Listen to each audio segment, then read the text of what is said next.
आकर बैठ जाती। काफी समय बीतने के बाद चींटियों को भूख सताने लगी, क्योंकि भोजन तो बिल में मिलता नहीं, भोजन तो बाहर मिलता है। जैसे ही भोजन लेने के लिए चींटी बाहर आती, मोर उसे दबोच लेता है और उसे जान से मार देता। एक चींटी और एक चींटा बिल के अंदर भोजन के लिए तड़पते हुए श्री हरि विष्णु का जोरदार भजन करने लगे। भक्ति करते करते उन्हें यह भी मालूम नहीं था कि वह कहाँ है कहाँ नहीं है। वे घोर तपस्या में लीन हो गए। अंत में जाकर श्री हरि विष्णु उन्हें दर्शन देते हैं और भगवान विष्णु कहते हैं, चींटी, चिंटा, जो तुम्हें मांगना है मांग सकते हो, हम तुम्हारी भक्ति से प्रसन्न हैं। क्योंकि चिंटा और चींटी ने निरंतर भक्ति की थी, ना ही कोई जल ग्रहण किया, ना ही अन्न। इसलिए भगवान विष्णु बहुत जल्दी प्रसन्न हो गए और आकर कहने लगे, जो तुम्हें मांगना है मांग सकते हो, हम तुम्हारी भक्ति से बहुत प्रसन्न हैं। उधर चिंटा और चींटी ना जाने कितने दिनों से भूखे और प्यासे थे। दोनों एक ही बात कहते हैं, हे प्रभु, अगर आप हमें वर देना चाहते हैं तो हमारे पेट में गांठ लगा दीजिए।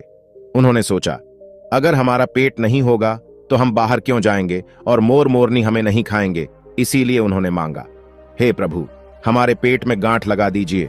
भगवान विष्णु कहते हैं, तथास्तु, और चींटियों के पेट में गांठ लग जाती है।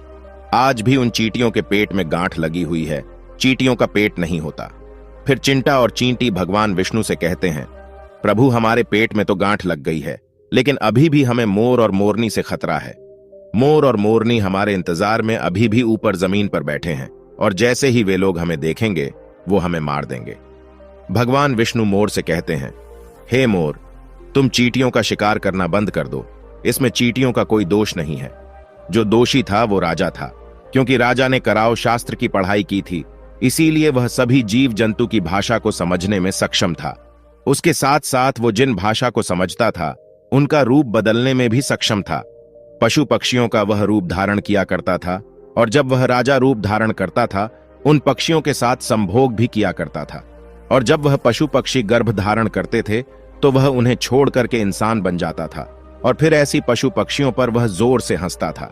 इसकी ऐसी मूर्खता के कारण ही आज यह राजा पत्थर का बना पड़ा है।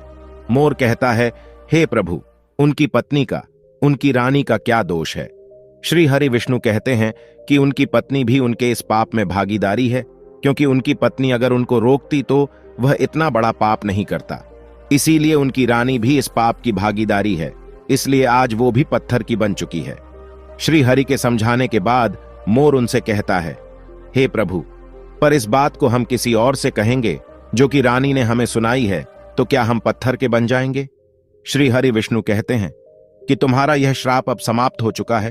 तुम्हें किसी से कहने पर कोई फर्क नहीं पड़ेगा। आप किसी से भी कह सकते हैं, तुम्हारे ऊपर से खतरा टल चुका है। मोर और मोरनी बड़े प्रसन्न हो जाते हैं। उनकी खुशी का कोई ठिकाना नहीं था। श्री हरि विष्णु अंतर्ध्यान